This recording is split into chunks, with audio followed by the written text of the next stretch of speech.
Hey guys, my name is Max, and welcome to the first ever video from Team Jungle Diff. We're going to be going over everything we can about the new League of Legends trading card game Project K. We now have enough rules to make it so that you can functionally play the game. There's going to be timestamps in this video, so if you're just looking for specific rules, like maybe you've gotten a lot of the picture already, but you need to know a few in particular things, those will be down below. Feel free to skip ahead. If you haven't, a few disclaimers. First of all, we just got a TFT Open in Macau, and that is where they were able to demo the game. So all of the rules that we're going off of right now are based on them preemptively demoing the game in China, and then us hearing secondhand from the players who have played the game. So none of these rules should be considered definitive. They are all subject to change, both due to being misinterpreted or due to the devs deciding that they wanted to put something in, take something out, however it works. There are also a few things that we're a little unclear on. Anytime we come up on something, I'll mention it. But either way, we have a really solid understanding of how the game could be played. And we're able to play right now on the tabletop simulator. I'm going to link a friend of mine's YouTube in the description, and he can get you set up on how to do that. So without further ado, let's jump into how you play Project K, the new League of Legends trading card game. Let's talk color identity. So in a card game, there's usually different colors to make it so that you have directions in which you can build your deck, focusing around the colors that synergize with themselves. This card game is no different. There are 6 different colors to form color identities. There's purple for chaos, green for calm, orange for physical, red for fury, blue for mental, and yellow for order. Now, we do have some idea of the identity of each of the colors. For example, purple for chaos seems to be very aggressive. Green for calm seems to lean heavily into control. Orange for physical leans heavily into increasing your resources to play very large cards. But we don't actually have enough of an idea of how the colors synergize with themselves just yet, because we have a very limited card pool so far. So when we know more cards in the future, I'll probably do a separate video that discusses each individual color identity. For now, just be aware that there's 6 colors and you need to match the colors of your deck. Let's dive into card types next. There are currently 7 different types of cards that we know of, and it seems likely that they're going to be every type of card we are going to have for the foreseeable future. Those card types are Legends, Champions, Units, Spells, Gear, Battlefields, and Runes. Let's dive into what each one of them does one by one, starting with your Legend. So let's take a look at this Machine Herald Legend card and talk about what we see on it. Firstly, you'll notice that on the right of the card, it says the word Legend. This is going to be true for every single card. The card type is going to appear on the right side of the card. You'll also notice at the top left, you can see the colors of the card. In this case, it is blue and yellow, order and mental. That determines what type of cards can be run in your deck. So you can only include cards in your deck that match the color of your Legend. The Legend also has a name, in this case Machine Herald, and below it you'll notice it says Victor. That is the true name of the character the Legend is based on. So it is our understanding that the name of this Legend is Machine Herald, but it is the character Victor. That is going to be relevant for other reasons, and we will bring it up in the future. Legends also have their own individual effects, which you always have access to. So, for example, Machine Herald Victor can tap himself and use 2 resources to play a 1 might recruit unit token. Now, I know you don't know what that means yet, but we're going to dive into that more in the future. Let's move on to champions. So if we were to use this Victor champion alongside the Victor Legend as an example, this card has much more going on. First of all, you can see the border of the card is yellow, so this is a yellow card. It also says champion on the right side, much like the Legend did. It has more info though. At the top right, you will see 4 and then the Riot logo, a little punch. That is the card's might. That both represents how much damage it can deal as well as how much health it has. At the top left, you will see the number 4. This is the cost of the card. This means that you need to use 4 resources to play this card. However, there is an additional cost. Below it, you can see a little yellow symbol with almost an arrow outlining it. This is going to be the runes cost, whereas above it is going to be the energy cost. We'll dive more into what that means in the future. Just be aware that you'll always see the cost of any card you're playing at the top left of the card. Down at the bottom card of the card, you see the name, Victor, matching the name of the legend. It says leader below it, and it has an effect. So in this case, whenever another non-recruit unit you control dies, play a 1 might recruit unit token into your base. I want to take this opportunity to talk about tokens. The only tokens that we've seen so far are these 1 might recruit tokens, and these Victor cards are what plays it, or anything in the Victor archetype, really. But it basically acts as an additional character on your board, and it doesn't exist within the game until it is created. That's how tokens work. So that's everything on the champions. Let's jump into units. Units are very similar to champions, as you can see from this one in front of you. They will have all the same information. They just will say unit on the right side instead, and they don't say leader, and they have a different name at the bottom. The champions and legends are directly related to champions from League of Legends, whereas units are either background characters or completely miscellaneous people like random soldiers, or in this case, Cruel Patron. Once you play a unit or a champion, they stay on your board until they are removed either by dying in combat or via a card effect. We'll go into more of that later. On the other side, the next card we're going to go over is a spell, and a spell is a one and done effect. Once you have played a spell, it is immediately discarded into your discard pile after resolving the effect of that spell. So let's look at the spell Rebuke. This is a purple card, and you can see it has the cost at the top left, just like a unit or a champion. It also has more of that cost below, meaning this card would cost 2 energy and 2 runes. When we get to the runes cards, we're going to explain in detail what that means. So basically with spells, you can see the name at the bottom, the cost at the top left, the fact that it's a spell on the right, and then in the text box, you will see the effect that happens when you activate the spell. On top of normal spells, there are signature spells, such as Siphon Power. Now, this card is very similar. It is a multicolor card. We haven't shown you one of those yet other than the legends, but they do exist. They still must match the colors of your legends, of course. So this could not be run in a yellow-red deck or in a blue-purple deck. It could only be run in a yellow-blue deck. Signature spells are unique because they have the name of a legend at the bottom of the card. You see it says below Siphon Power, Victor. You can only run a signature spell if your legend matches the name at the bottom of that card. We also have gear, so you can see here the Seal of Unity. Gear have alternate effects, and they stay in play like a unit or a champion, unlike a spell. However, they do not ever go to battle. So you can see at the top right, there is no might for this card. It simply sits in play and is a card for you to use as you see fit. You can activate its effects. Only 2 other types of cards to go over. One is going to be battlefields. So I will show you battlefields, but we are going to talk more about battlefields when we get into actual gameplay aspects. Just know that battlefields are a card you bring into play. Each player is going to play one of them, and you are going to be fighting over these battlefields, and they have static effects that apply during the game. That's all they do. The other card type is runes. So let's throw up a picture of a rune real quick. You'll have to forgive me. This one is in Chinese, but it's still very simple to understand. If you've played any other card game before, Pokemon, Magic, One Piece, these are your resources. So you're going to get resources every turn, and you can tap, exhaust in this case, these cards in order to generate one resource. So you can turn this card sideways in order to make an energy to pay for the cost of other cards that you have.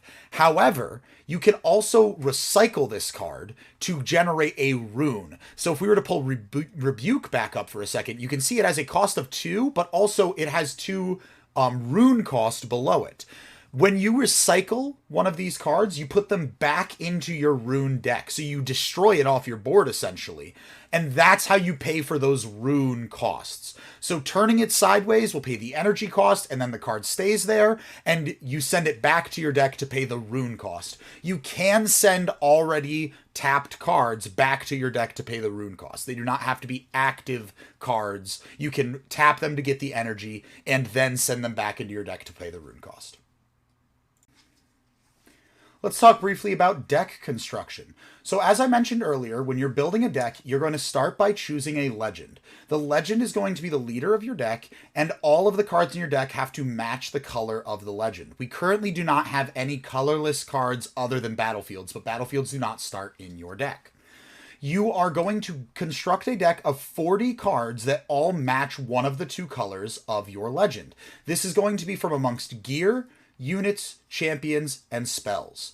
You are also going to want to include at least one champion that shares a name with your legend, and we'll talk about why in board setup. It does not technically seem to be a requirement, but it would be very, very foolish to not. You have a rune deck of 12 runes. So at the start of the game, you're going to have 12 runes on the side. The runes are going to be the colors of your deck.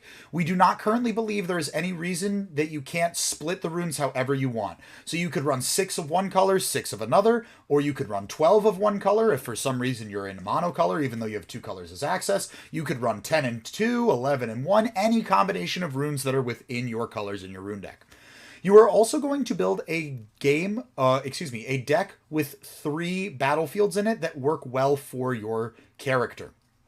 When you get into play, you are going to be choosing one of those 3 battlefields to use. So you want to have access to 3 for the flexibility based on what you see your opponent playing. But once we actually get into the game, you're only ever going to be using one of your 3 battlefields, and your opponent will be doing the same.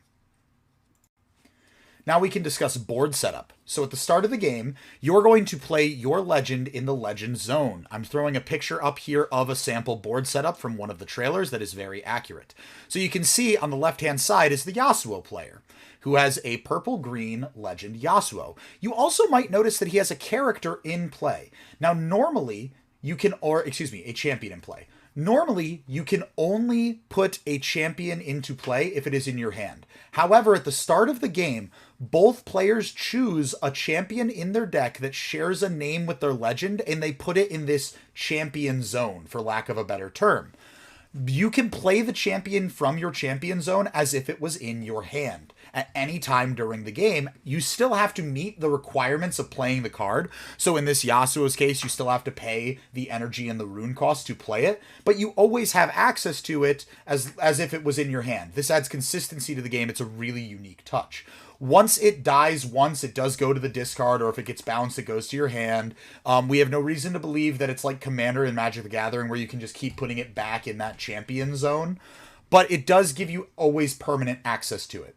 You're going to then shuffle the rest of your deck and place the 39 cards aside next to the 12 rune deck. It is important to note that you can have different champions in your champion deck that both share a name with your legend.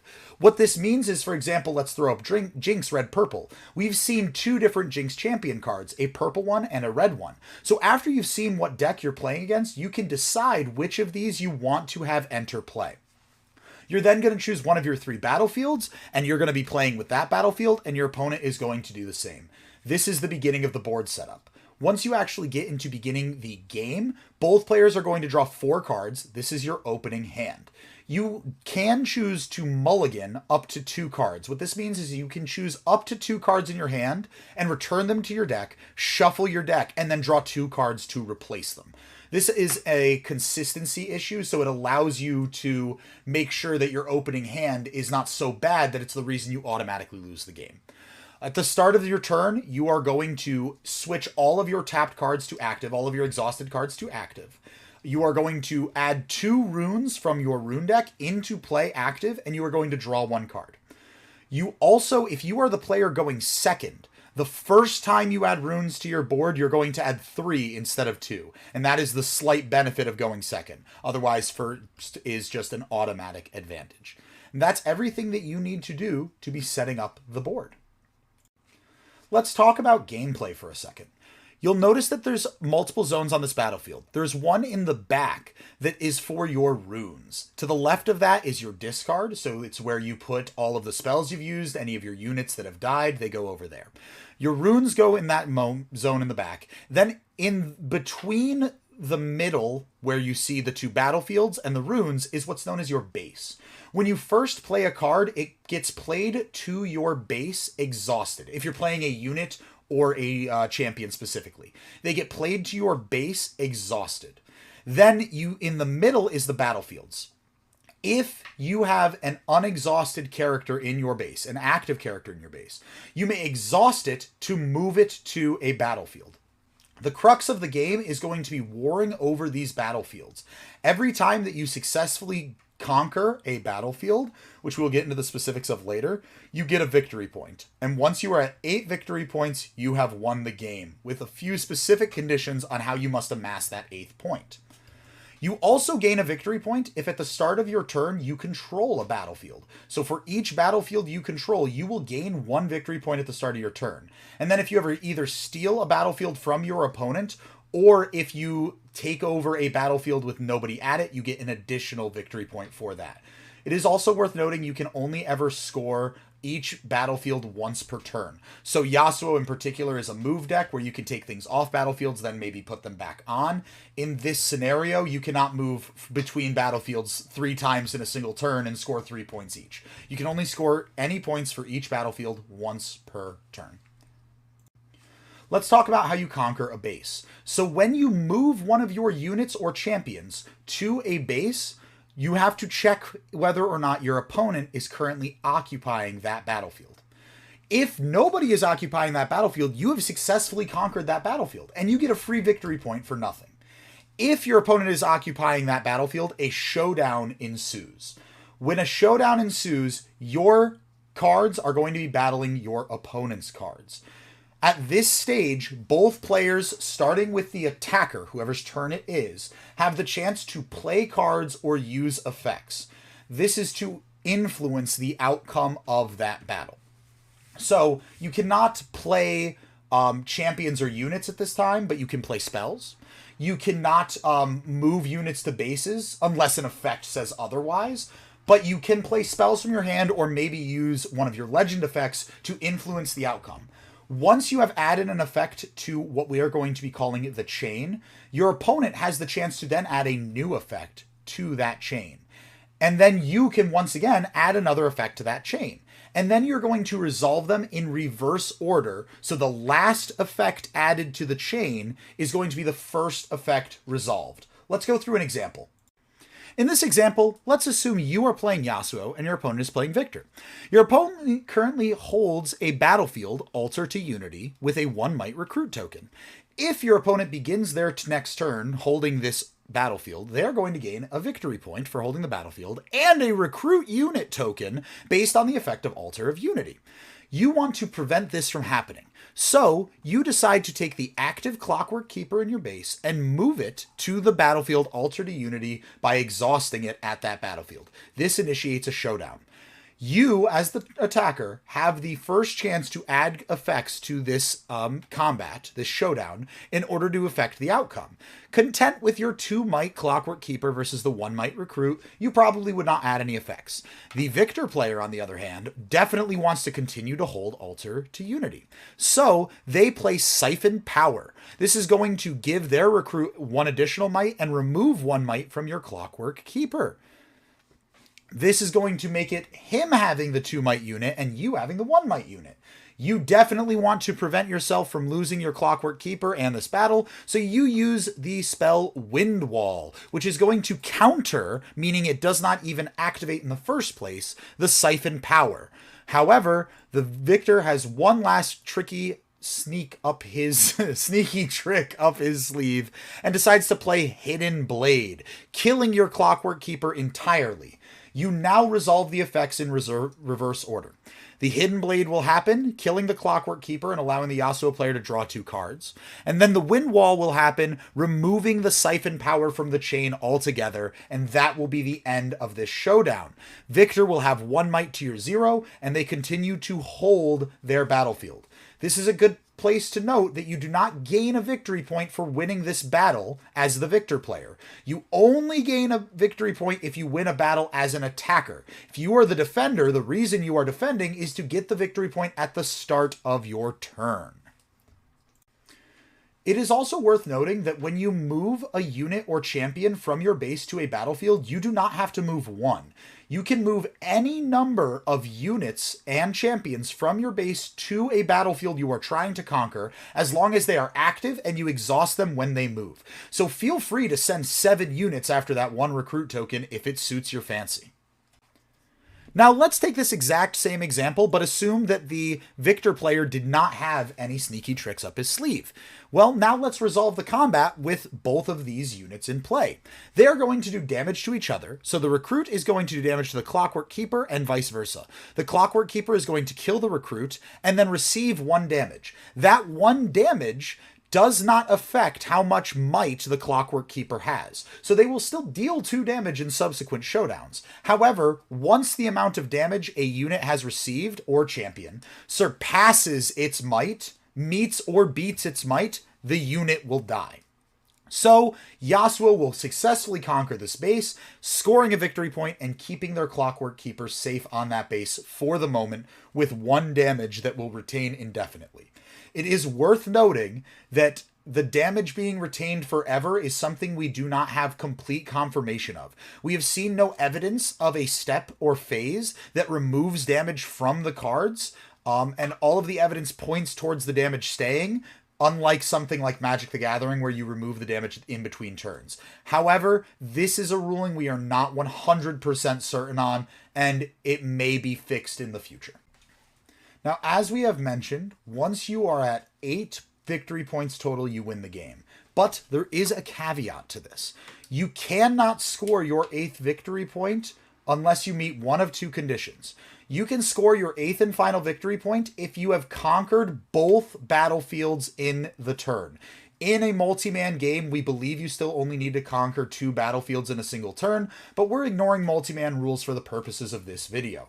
In a 1v1 situation, you need to conquer both battlefields in a single turn, or be holding a battlefield at the start of your turn to secure your 8th victory point. This means that if you are overwhelming your opponent enough to beat them on both fronts in a single turn, you deserve the win. Otherwise, you need to earn it by holding a base. This gives your opponent 1 final turn to prevent you from scoring that 8th victory point. This leads to dynamic endgames that can be really tricky to close out. So it's a very important rule to be aware of. There are other nuances, such as keywords that do different things and abilities with odd windows, but they are all explained on the cards that you can actually read, and I don't want to bog you down too much in this initial video.